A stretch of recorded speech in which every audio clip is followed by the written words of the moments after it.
Hello everyone, welcome back. स्वागत है जी सभी का। आप देख रहे हैं मसाला रिएक्शन। अच्छा जी, आज मसाला रिएक्शन पे हम देखने वाले हैं कनिष्क गुप्ता का वीडियो, जो कि बड़े अच्छे वीडियो बनाते हैं और इंडियाज अनएक्सप्लोर्ड विलेज वो दिखाने वाले हैं, कोई नियर भूटान एंड तिब्बत। तिब्बत और भूटान के नज़दीक, तिब्बत और भूटान इंडिया में आता है? तिब्बत और भूटान के नज़दीक, नियर का मतलब होता है करीब। अच्छा। मतलब तिब्बत और भूटान दो इसका अलग से मतलब वो देश ज्वाइंट हैं। है इंडिया के साथ। सरहदें मिलती हैं, सरहदें। अच्छा अच्छा, आपने बॉर्डर्स माइंड नहीं कहे करना ना, यार। ऐसे कहे ना बॉर्डर। इधर electricity rate very low in Pakistan, so that's why she is talking for like this. तो आपने जो है ना इग्नोर करना है तो इसको। मुझे ऐसा लगता है तिब्बत इंडिया में है, मुझे ये लगता था पहले। एजुकेशन क्या है? मास्टर्स। अब समझ लें पाकिस्तान की इलेक्ट्रिसिटी रेट, पाकिस्तान में एजुकेशन का क्या मतलब हालात होंगे कि मास्टर किया हुआ है और इसको ये नहीं पता कि तिब्बत कह रही है जी। तिब्बत का एरिया मेरे ख्याल में चीन की तरफ है। उसकी जियोग्राफिकल लोकेशन के बारे में बात कर रहे हो या उसको पार्ट ऑफ इंडिया बोल रहे हो? मुझे ये बताओ इंडिया पहले। के साथ लगता है वो। हाँ, इंडिया के साथ बिल्कुल लगता है। Yes, बॉर्डर तो शेयर border करता है shares अपना। करता है, इस तरीके से बात करो कि बॉर्डर इंडिया के साथ शेयर करता है। तिब्बत जो है वो भी करता है, भूटान जो है वो भी करता है। तो उसकी इंडिया की जो स्टेट है अरुणाचल प्रदेश, तो वहाँ पे कोई explore हाँ किया उसका विलेज और उसको वो एक्सप्लोर करने वाले हैं। ठीक है, वो पहले तो 10 मिनट ला के ना समझाओ। इंडिया का सबसे खूबसूरत हिस्सा हिमालय, जहाँ आज भी ऐसी कई खूबसूरत जगहें हैं जो इन ऊंचे पहाड़ों की परछाई में छुपी हैं। ऐसी ही एक जगह इतना दूर बसी है कि यहाँ पहुँचते पहुँचते आप इंडिया के एक आखिरी हिस्से में आ जाते हो। इंडिया का वो हिस्सा जो भूटान और तिब्बत के कहीं बीच में छुपा है। लेकिन इस छुपी जगह पर पहुंचते ही आसमान में खो चुके तारे भी मिल जाते हैं और रफ्तार में खो चुकी जिंदगी भी। एक अनोखा रहन सहन और एक अनोखे कल्चर की कहानी लिए अरुणाचल में बसा इंडिया तिब्बत बॉर्डर पर सबसे पहला और आखिरी विलेज ये है Zemithang. Zemithang, India first and last village. उधर से पहला, इधर से लास्ट। 7,000 फीट की हाइट पर इन पहाड़ों में बसी कई छोटी छोटी बस्तियों को मिलाकर बनता है ज़ेमिथांग, जहाँ इन सब बस्तियों की शांति के बीच तेज बहाव से अपनी मौजूदगी जाहिर करते हुए बहती है नमचा। हमने बहुत एरियाज विजिट किए हैं, नॉर्दर्न एरियाज पाकिस्तान के, बट दिस इतना इज खूबसूरत लुकिंग इलाका नहीं बहुत देखा। प्यारा। ऑसम। नदी जो बहती हुई आती है तिब्बत से, पर इसी नदी के रास्ते बस 10 किलोमीटर दूर ही तिब्बत शुरू हो जाता है। और ये वही रास्ता है जिससे दलाई लामा जी ने तिब्बत से भागकर इंडिया में शरण ली थी जब चाइना ने तिब्बत पर कब्जा किया था। और मैं तिब्बत बॉर्डर के उस आखिरी पॉइंट तक, यानी line of actual control LAC तक जाने वाला हूँ। पर उससे पहले इस नदी के साथ बसे इन खूबसूरत गांव को जानना जरूरी है।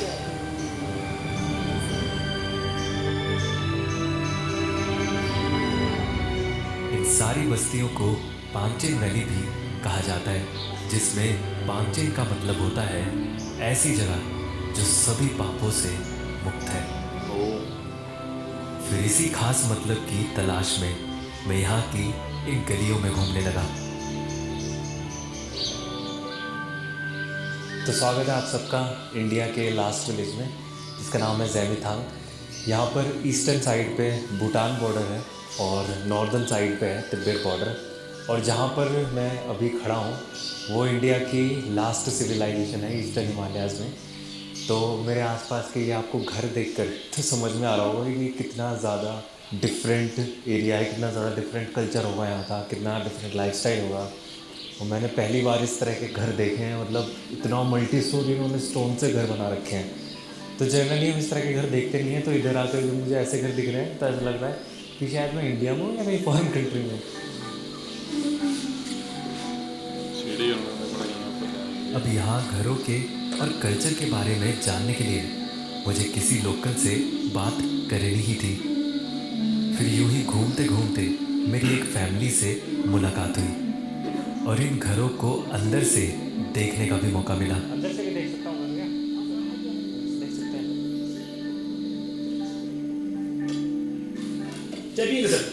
चाय पी लूँगा। नमक चाय पिए, नमक चाय। नमक चाय, नमक चाय, बटर मिल्क, बटर टी। हाँ हाँ। ठीक है, चलिए। लैंग्वेज भी काफ़ी टफ तो है। आपका 3 फ्लोर का घर है? हाँ, 3। ओह, इधर पहले जमाना में इधर गाड़ी रखता है, यहाँ में आदमी बैठते हैं, ऊपर में सामान रखता है। स्टोर रूम होता है ऊपर, बीच में आदमी बैठता है और नीचे गाय। हाँ। अच्छा अच्छा। चीनी वीनी ये लगाने ना। मैं, हेलो मैं। फ्रिज देखी सामने। मैं हूँ दिल्ली से। जी। कितना आदमी? मैं तो अकेले घूमना है, अकेले आया। कैसे लगा है सर चाय? चाय तो बढ़िया है। नहीं, बस आप पीजिए, इतना नहीं। सुबह एक नहीं पीता है, थोड़ा सा और लीजिए। नहीं चलो थोड़ा सा दे लो, बस थोड़ा सा, बस थैंक यू। आप इसमें पीते हैं ये बाउल प्याले में? अच्छा। तो आपका घर ये कितना पुराना होगा? ये तो अभी 1000 साल होने वाला होगा ये। 1000 साल? 1000 साल। अच्छा, मतलब आपके कई परदादा पिताजी सब पिताजी लोग पूरी जनरेशन अच्छा रहे इसमें। ये घर इसीलिए इतने अलग दिखते हैं क्योंकि ये सच में सदियों पुराने हैं। बल्कि दीदी ने बताया कि पहले के ज़माने में सब गांव वाले साथ मिलकर एक ही घर को बनाते थे और सिर्फ एक घर को बनाने में ही कई साल लग जाते थे। लेकिन पत्थरों से घर बनाने जैसे इतने मुश्किल काम की ये ताकत बड़ा मुश्किल है। उन्हें मिलती थी पत्थर ढूंढना उसी यहीं शेप वाली में, फिर उनको इन तोड़ के फिर ऑर्गेनिक बनाना। चीज़ों से। क्या फ़ायदा होता है इसको खा के? इसमें पहले ज़माने में तो यही ज़्यादा खाता है ना। हाँ। हम लोग छोटा बच्चा पैदा होने का साथ साथ यही खिलाते हैं।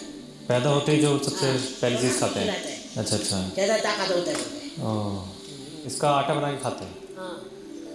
असल में ये है रागी और यहाँ गेहूं से ज़्यादा इसी को खाया जाता है।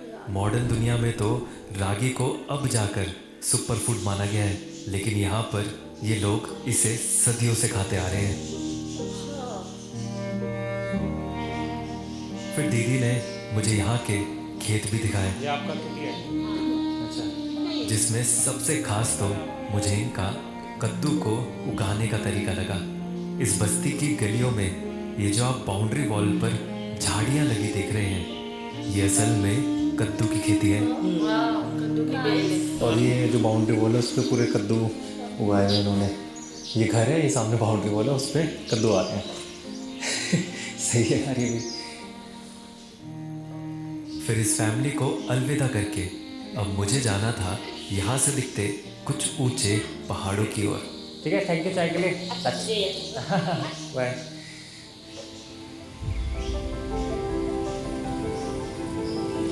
ज़ैमिथान से दिखते इन ऊंचे पहाड़ों के जब करीब जाते हैं तो एक बहुत ही खूबसूरत दुनिया सामने आती है।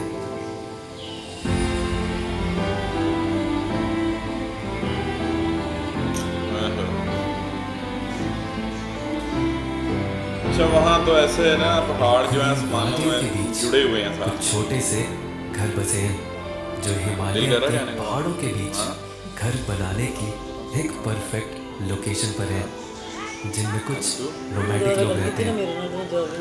तो ज़ैमिथान से जो ऊंचे पहाड़ दिखते हैं उनके अंदर यहाँ एक जंगलों के बीच में गांव है छोटा सा, या एक तरह से बस्ती है। नमस्ते, ये आप इसी घर में रहते हैं? अच्छा अच्छा।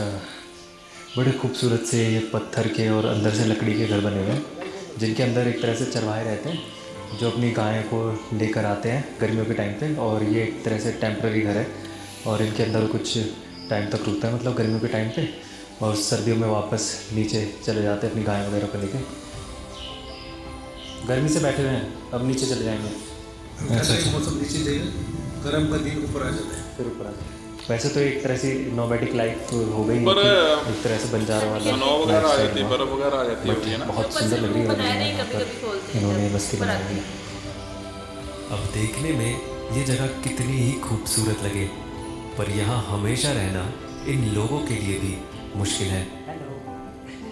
इस खूबसूरत जगह को देखने के बाद मैं गया ज़ेमिथांग की सबसे लग रहा है यहाँ पे फेमस स्नो जगह आती पर। होगी। वैसे ठंड होती है बहुत ज़्यादा। नंजांगशु नदी के किनारे ही बसा है नॉर्थ ईस्ट इंडिया का सबसे बड़ा स्तूपा, गौसम शॉर्टन।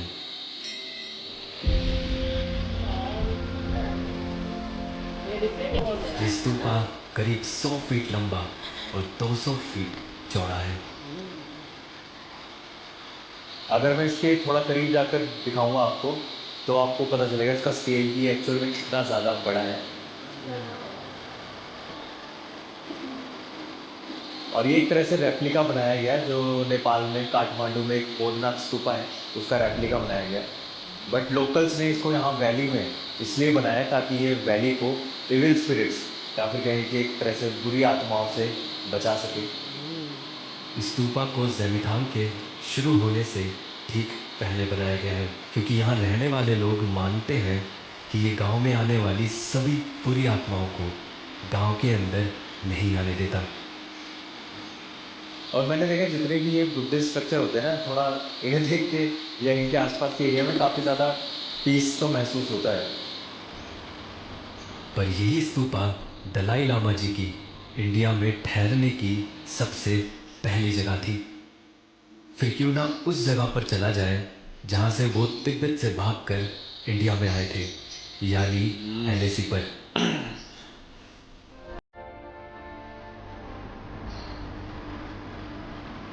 बॉर्डर के करीब जाने के लिए ज़ेमिथांग से इसी नदी के रास्ते बस कुछ 10 किलोमीटर ही आगे जाना पड़ता है। पर इस रास्ते की सबसे अच्छी बात यह है कि यहाँ हर थोड़ी देर में कुछ बड़े खूबसूरत वाटरफॉल्स भी दिखते हैं, जिनको करीब से देखे बिना रहा ही नहीं जाता। इतना प्यारा वाटरफॉल है। फिर वाटरफॉल से गुजरते रास्तों के बाद रोड ख़त्म हो जाता है और शुरू होता है एक पैदल रास्ता, जहाँ से कुछ दूर चलते ही आता है तिब्बत बॉर्डर, यानी लाइन ऑफ एक्चुअल कंट्रोल। और बिल्कुल इसी जगह से दलाई लामा जी ने अपना सफ़र इंडिया की तरफ शुरू किया था, जहाँ आज एक बहुत ही खास पेड़ है, जिसकी कहानी उसे और भी खास बनाती है। होली ट्री है ये। 1959 में जब चाइना ने तिब्बत पर कब्जा करना शुरू किया, तब दलाई लामा जी कुछ सोल्जर्स के साथ इन पहाड़ों के मुश्किल रास्तों से तिब्बत छोड़कर इंडिया में शरण लेने आए थे। इस सफ़र के दौरान उनके हाथ में एक डंडी थी, जो इंडिया पहुंचने के बाद यहीं ज़मीन में गाड़कर वो आगे बढ़ गए थे। वक्त बीता और वही डंडी धीरे धीरे एक बड़े पेड़ में बदल गई, और यही है वो पेड़ जिसे आज होली ट्री के नाम से जाना जाता है, जो आज यहाँ रहने वाले लोगों के लिए एक बहुत ही पवित्र जगह बन चुकी है। और ये पेड़ बॉर्डर से इतना करीब है कि यहीं से चाइनीज़ पोस्ट देखे जा सकते हैं। तो लास्ट विलेज से आगे जहाँ पर लास्ट रोड ख़त्म होती है, उससे जो पैदल रास्ता था मैंने उसे भी कवर कर लिया है होली ट्री का। उसके बाद एक ऐसा पॉइंट आ जाता है कि जहाँ से आगे सिविलियंस जा ही नहीं सकते, सिर्फ सोल्जर्स जा सकते हैं, क्योंकि अब चाइना के हम लोग इतना ज़्यादा करीब है कि चाइना के पोस्ट यहाँ से दिख सकते हैं, चाइना का पहाड़ तक यहाँ से दिख सकता है। तो इतना ज़्यादा करीब अब चाइना के आगे है कि सिविलियंस अब इस पॉइंट से आगे अलाउड ही नहीं है।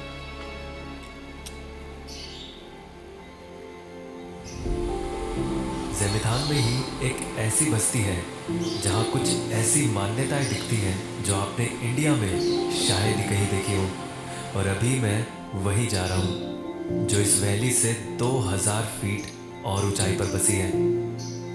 पर इसकी ऊंचाई की वजह से ही यहाँ ज़ेमिथांग का एक लौता मोबाइल टावर भी लगा है। आजकल ऐसी रिमोट मोबाइल टावर भी जगह होना जरूरी ऑनलाइन है। दुनिया से कनेक्टेड है। वैसे भी आजकल के ज़माने में हम सभी कुछ ना कुछ ऑनलाइन खरीदते ही रहते हैं। इनफैक्ट ऑनलाइन खरीदना स्टोर जाकर खरीदने से ज़्यादा कॉमन हो गया है। बट इसका मतलब ये भी है कि ऑनलाइन कुछ बेचने का इससे अच्छा टाइम नहीं है, क्योंकि अब अपना ई कॉमर्स बिजनेस स्टार्ट करना भी बहुत ईजी हो गया है। उडू की वजह से बस इनकी ई-कॉमर्स ऐप में जाकर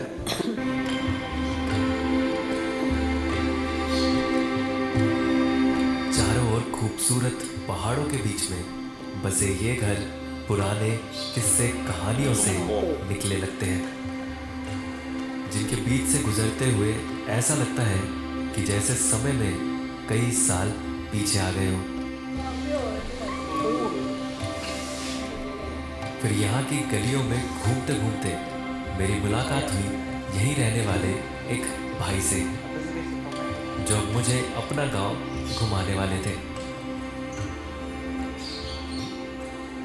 खास बात यह है कि यहाँ पर भूटान और तिब्बत के कल्चर का और भी ज़्यादा इन्फ्लुएंस दिखता है, क्योंकि यहाँ घरों पर मैंने कुछ लकड़ी के ये स्ट्रक्चर लगे देखे और उनकी वजह मैंने इनसे पूछी। ये वो ऊपर क्या लगाया हुआ है, जो ऊपर ये घर के लगा हुआ है, क्या है? ऊपर लिंग लगा हुआ है, लिंग। अच्छा। आपने भूटान में भी देखा होगा, दरवाजा तरफ लगा है, कोई पेंटिंग करके रखा है। और हम लोग का इधर ऐसे क्या बोलते हैं, घर का कोना में लगा होता है साइड में, क्योंकि ये जो आप लोग का एग्जांपल रखने से आप लोग का घर में वो नींबू और मिर्ची लटका के होता है ना, बुरी नज़र से अच्छा रुकाने के लिए। और ये ऐसे सेम है, हम लोग का ये बुरी नज़र को रुका देता है। और जब घर नया बनाने लग जाएगा ना, तब ये लगा देता है। यहाँ पे सब घरों में ही लगा है, क्या है? हाँ, सब घर में लगा है। जब घर नया बनाने लग जाएगा ना, तब इसे लगा देता है ये। स्टार्ट जो अपने तरफ लकड़ी से बनाया हुआ ना, कोई ना कोई ला देते हैं, घर बनाने लग जाएंगे ना।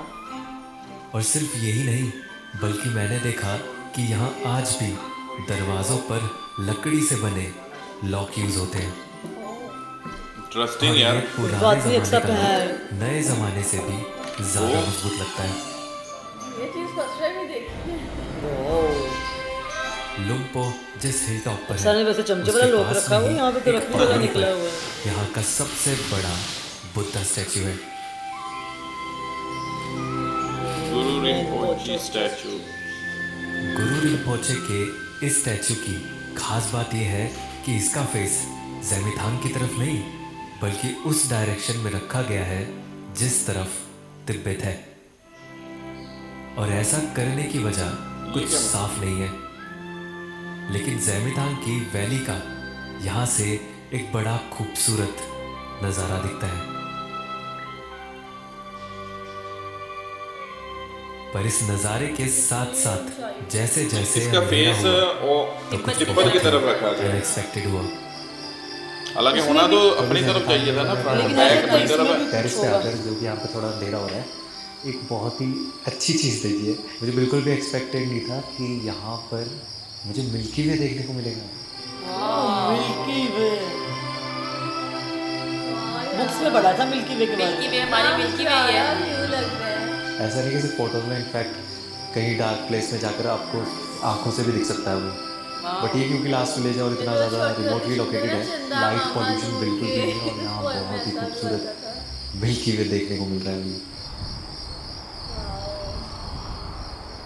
हालांकि ये ज़ेमिथांग से दूर एक कुछ जगहें ऐसी होती हैं जहाँ से अनदेखी नजर आता है, हर वैली जगह से मिलेगा नहीं मिलता आपको जो देखने को। बिल्कुल वैसे ही है जैसा एक सुकून भरी जगह हम सब इमेजिन करते हैं। अरुणाचल की इस खूबसूरत वैली का नाम है सांगती वैली।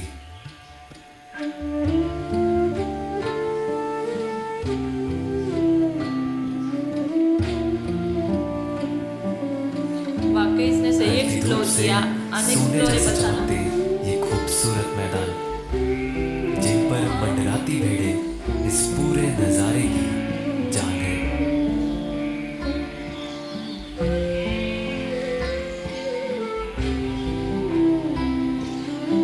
तो अभी मैं हूँ संगती वैली में, और यहाँ पर इतना खूबसूरत सा शीप फार्म है, और मेरे आसपास ये भटकते हुए शीप को आपको देख के पता चल जाएगा कि कितनी सारी शीप्स हैं यहाँ पे, और आराम से घास चल रही हैं। इनके ऊपर एक घंटी बांधी हुई है, तो उनकी आवाज़ के अलावा यहाँ पे कुछ और सुनाई नहीं दे रहा। बस ये जो भेड़ें इधर से उधर जब चल रही है तो इनकी घंटियों की बजने की आवाज़ आ रही है। बाकी पूरा एकदम शांति है यहाँ पे, बहुत ही सुकून भरी जगह है।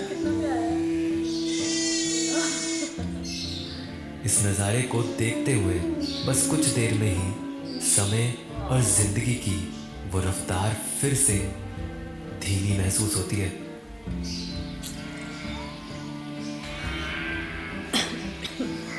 इन दूर दराज बसी और छुपी जगहों में मुझे ज़िंदगी जीने का एक नया तरीका देखने को मिला। चाहे पहली नज़र में इन जगहों में नई फैसिलिटीज़ और आराम की कमी महसूस हो, पर पहाड़ों की छाँव में कुछ दिन यहाँ की ज़िंदगी का हिस्सा बनकर समझ आता है कि वो पहली नज़र में दिखती कमियाँ असल में कमियाँ नहीं थी। जहाँ शहर में बेहतर ज़िंदगी की दौड़ हर दिन शुरू हो जाती है, पहले से और ज़्यादा और सुविधाओं को पाने की, वहीं यहाँ की धीमी ज़िंदगी जीने को आसान बनाने के लिए जीना नहीं भूलती। नमस्ते। जहाँ शहर में ज़्यादा का मतलब और बेहतर होता है, वहीं यहाँ ज़्यादा का मतलब सिर्फ ज़्यादा होता है। और भला उस आसान जिंदगी की भी क्या ही कीमत जो अपना सुकून बेच कर आए।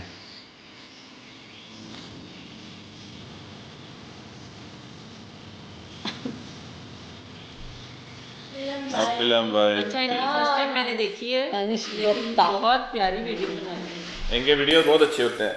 बंदा ऐसे खो जाता है ना, एक्चुअली उनकी जो वोकैबुलरी जो वर्डिंग यूज करते हैं ना एक्सप्लोर करने के लिए, वो बड़ी इंटरेस्टिंग होती है। जैसे आप कोई मूवी देख रहे हो, कोई स्टोरी सुन रहे हो, कोई कहानी सुना रहा है ना किसी को। अच्छा ऐसे इनकी ऐसे व्लॉग्स होते हैं। हाँ ऐसे होते हैं इनके सारे वीडियोस, और बड़े मजे के ऐसे ही होते हैं। इन्होंने बड़ी अच्छी अच्छी चीजें जो है जगह एक्सप्लोर की हैं। जबरदस्त। और वो अकेले ट्रैवल करते हैं, मुझे लगता है सोलो ट्रैवलर है। और उनका वीडियो बनाने का तरीका ही इतना अच्छा है, ड्रोन व्यूज इतने खूबसूरत तरीके से वो कैप्चर करते हैं। बिल्कुल। फिर जो वॉइस ओवर करते हैं उसको बहुत पीस मतलब होता है, सुकून सा मिलता है, सुन के फीलिंग्स अच्छी आती है ना। बड़ी ऐसे लगा नहीं जैसे हम सच में वहाँ घूम आए हैं। ऐसे होता है, ऐसे फील होता है इनका।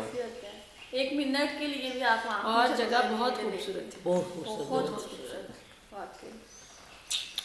तो जी मैं तो पता नहीं कहाँ की कहाँ चले गई थी। कहाँ गई? इधर ही थी ना, उसके इधर ही। तो जी अरुणाचल प्रदेश से कौन कौन देख रहा है? अच्छा वैसे वहाँ पर एक चीज़ है ना इन इलाकों में, ये जो एरियाज हैं वहाँ पे लोग की लाइफ बहुत डिफरेंट है। हमारे जो मैदानी एरियाज हैं उनकी निस्बत वहाँ पे बहुत जैसे हम लोग भी जाते हैं नॉर्दर्न एरियाज में, तो हम भी कहते हैं घूमने फिरने की हद तक ठीक है, यहाँ पर आकर हम लेकिन हम नहीं इधर रह सकते। लेकिन फिर भी एक घर होना चाहिए ऐसे एरिया में। लेकिन अगर आप वहाँ पे उनकी लाइफ स्टाइल ही बड़ी डिफरेंट है, बिल्कुल बहुत डिफरेंट लाइफ है। लेकिन वो पुरसुकून जिंदगी मुझे लगता है। हाँ ये है कि सुकून है ना, कोई ट्रैफिक का शोर ना, कोई ये ना धुआं ना पोल्यूशन ना एयर पोल्यूशन, कुछ भी नहीं वहाँ पे। साल में एक दफा हेल्दी लाइफ होगी वहाँ पर, हेल्दी लाइफ होगी, अच्छी हवा में सांस लेते हैं, मैं अच्छा कहती हूँ साल में 1-2 दफा जाना चाहिए। अच्छा वो देखा वो घर जो था वो 1000 साल पुराना घर था, वो उनकी फैमिली ने और कहते हैं कि सारे मिलके एक घर बनाते थे, और उस पर कितना समय मतलब कितना टाइम लगता था। और वो घर भी पत्थर का बना हुआ था। मुश्किल होता है पत्थरों से बनाना। आप इधर उसको ब्रिक्स को इस तरीके से रखा हुआ है कि आप देख लो कि कैसे मतलब उनको जोड़ा तो नहीं हुआ ना, ऐसे नहीं जोड़ा ऐसे नहीं, वैसे ही ऊपर रखा हुआ है ना उनको आपस में, जैसे कि पूरी एक वॉल बना दी गई है फंसा के कुछ।